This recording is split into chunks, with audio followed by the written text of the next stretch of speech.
Let's take a look at Dante, known as Choi-wan internationally here, just towards the east of Mindanao, towards the southeast of Samar and Leyte. And in fact, the bulk of the convection is over Mindanao. I know plenty of reports coming out of there, pretty persistent rainfall. But here's the center of circulation, actually, located just east of that convection. So this is pretty exposed, which is why the winds have come down on this just a little bit, according to the Joint Typhoon Warning Center. Now 83, gusting to about 101 kilometers per hour. So a tropical storm, but not a very potent tropical storm at that. Now it is expected still to slowly intensify. I'll get to that in a second, but here's just a look at right at sunrise, what I'm talking about, maybe a clearer view of that low level center just being exposed a little bit from those thunderstorms and convection. When you get that, it's another wrench into the machine. So you need that flow upwards and that outflow aloft for this overall machine, the tropical system, to work properly. And when this is exposed like that, it just doesn't have that heating processes, and often if this stays this way, it will stay relatively weak. But according to the Joint Typhoon Warning Center, here's right now 45, they have this gusting up to 55. Now they did back it off from typhoon intensity. That's good news. They're not expecting a typhoon anymore. Two reasons for that. One, it's pretty weak right now, so our initialization is pretty low, but also they're expecting us to move onshore there in Samar, moving across Samar over towards Legazpi, Bicol, east of Manila, and eventually over towards Luzon. So it's going to spend a lot of time overland here. Still, it's still pretty close to water, obviously, which is often a problem in the Philippines.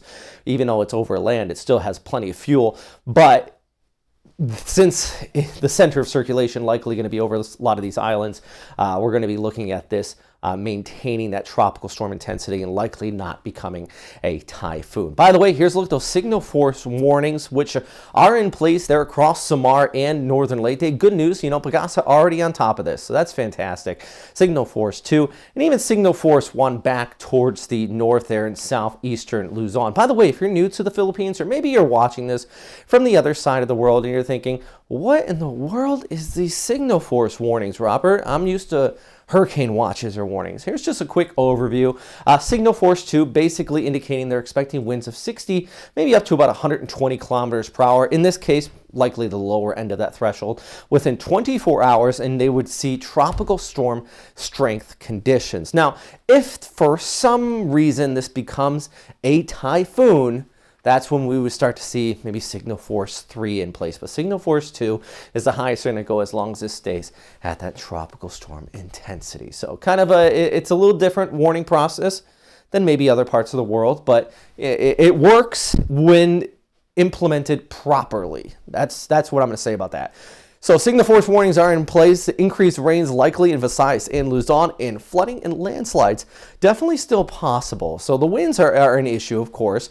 That high probability of tropical storm strength winds all the way out there towards southeastern Luzon and even along the east coast from Cagayan down through Isabela, the east of the mountains. But the rain, as we go ahead through Tuesday into Wednesday, tracking towards the northwest here, eventually by midnight, even pushing closer to the Metro Manila area in central and southeastern Luzon, and throughout the day on Thursday in central and northern Luzon. Again, we're looking at that increase in precipitation. This is kind of a zoomed in view of that 100 to 200 millimeters, which is enough to definitely cause that threat of flooding and landslides. But this is also what I show you. That was a 5-day rainfall, but this is the 10-day, because after this moves over here, it's going to get wrapped up with the rainy season front. Our friends from Okinawa to Taiwan are going to start to get impacted, and really it's going to turn on the southwest monsoon. And you can see that here with our track. There's Tuesday, here's Wednesday, there's your low pushing out here. Here's Thursday, all that rain in central and northern Luzon pushing out here. And then let's look back picture Friday.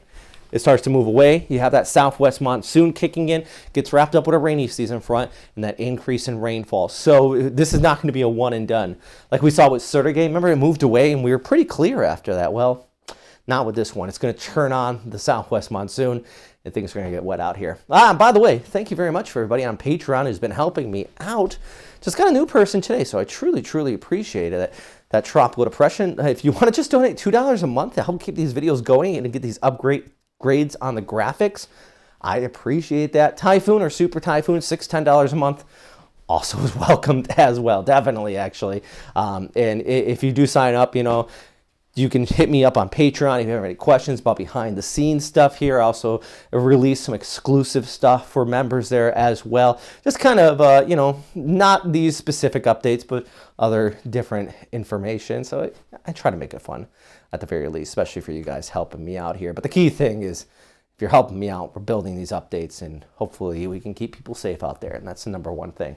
Also, hit that subscribe button. You can follow me on all these social media platforms, especially Facebook. I've been posting plenty of information at Robert Speta Weather on Facebook.